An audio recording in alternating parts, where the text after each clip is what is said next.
Oke, kalau kita ngomongin pendidikan jasmani atau penjas, apa sih yang langsung muncul di kepala? Mungkin lempar bola, lari keliling lapangan, atau ya sekedar jam kosong buat istirahat dari pelajaran yang serius. Tapi gimana kalau saya bilang, di balik semua aktivitas fisik itu, ada tujuan pendidikan yang jauh lebih dalam dan fundamental. Yuk kita bedah bareng-bareng. Nah, ini persepsi yang umum banget. Banyak yang nganggap penjas itu cuma pelengkap. Sesuatu yang seru sih, tapi yang nggak sepenting matematika atau sains. Pertanyaannya, apa benar kayak gitu? Atau jangan-jangan kita udah salah kaprah selama ini?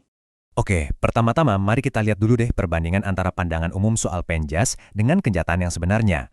Lihat deh perbedaannya, kontras banget kan? Di satu sisi ada pandangan kalau penjas itu ya cuma buat senang-senang, cuma main-main.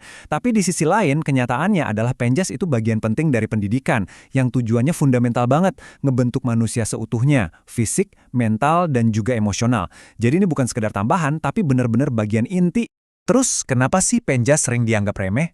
Ternyata kalau kita tarik jauh ke belakang, akarnya itu ada di sebuah konsep filosofis yang namanya dualisme. Intinya, pandangan ini misahin antara pikiran dan tubuh, dan nganggap kalau pikiran itu lebih mulia, lebih tinggi derajatnya.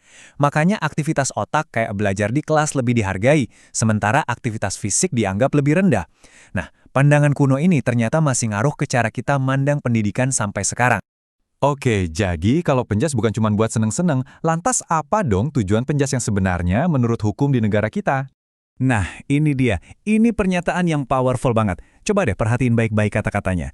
Tujuannya itu bukan buat nyetak atlet profesional, tapi untuk membentuk warga negara yang utuh. Ada kata-kata berakhlak mulia, kreatif, mandiri, bertanggung jawab. Ini nunjukin kalau Penjas punya mandat yang sama pentingnya dengan pelajaran lain buat ngebangun karakter bangsa. Jadi, poin pentingnya tuh gini. Setiap kali seorang siswa belajar buat ngikutin aturan main, kerjasama dalam satu tim, atau nunjukin sikap sportif, mereka itu sebenarnya lagi praktekin nilai-nilai inti dari tujuan pendidikan nasional kita. Ini adalah pembelajaran karakter dalam bentuk aksi nyata. Nah, ini dia pergeseran cara pandang yang paling penting. Pendidikan jasmani itu pada dasarnya adalah pendidikan holistik. Dia menggunakan aktivitas fisik sebagai alat, sebagai medium, untuk ngebentuk individu yang seimbang luar dan dalam. Terus, gimana caranya Penjas bisa mencapai tujuan yang sebesar dan semulia itu?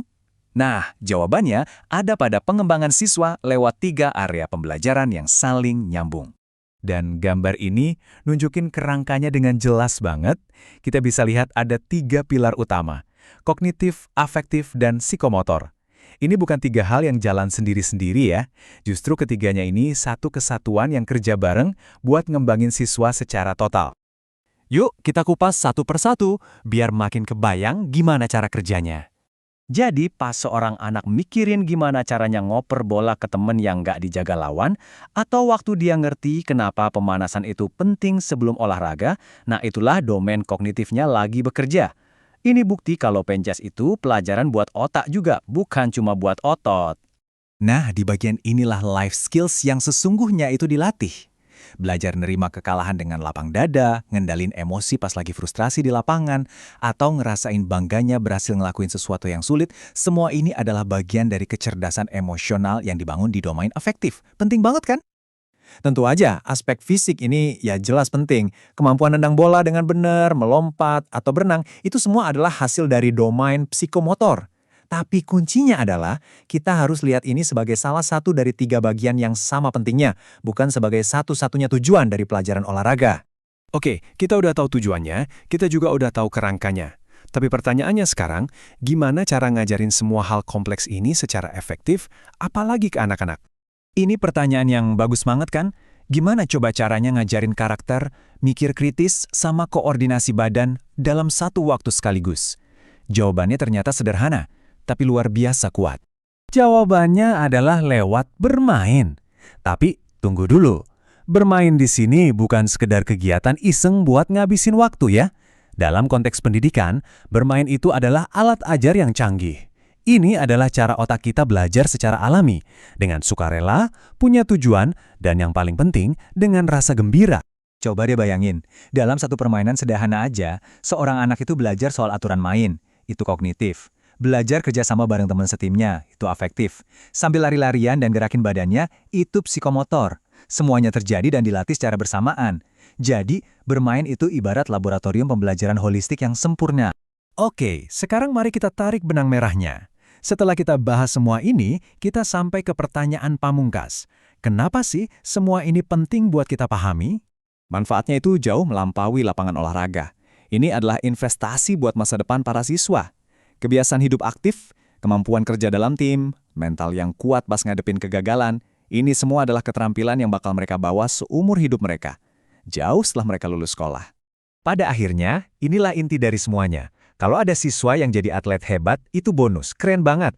Tapi tujuan utamanya adalah untuk membantu setiap siswa, tanpa terkecuali, untuk jadi versi terbaik dari diri mereka sendiri, sehat badannya, seimbang emosinya, dan cakap dalam bersosialisasi.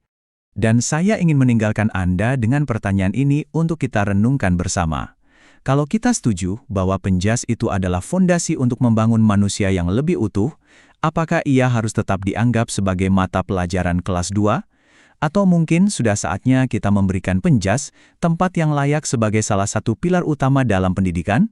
Terima kasih sudah menyimak.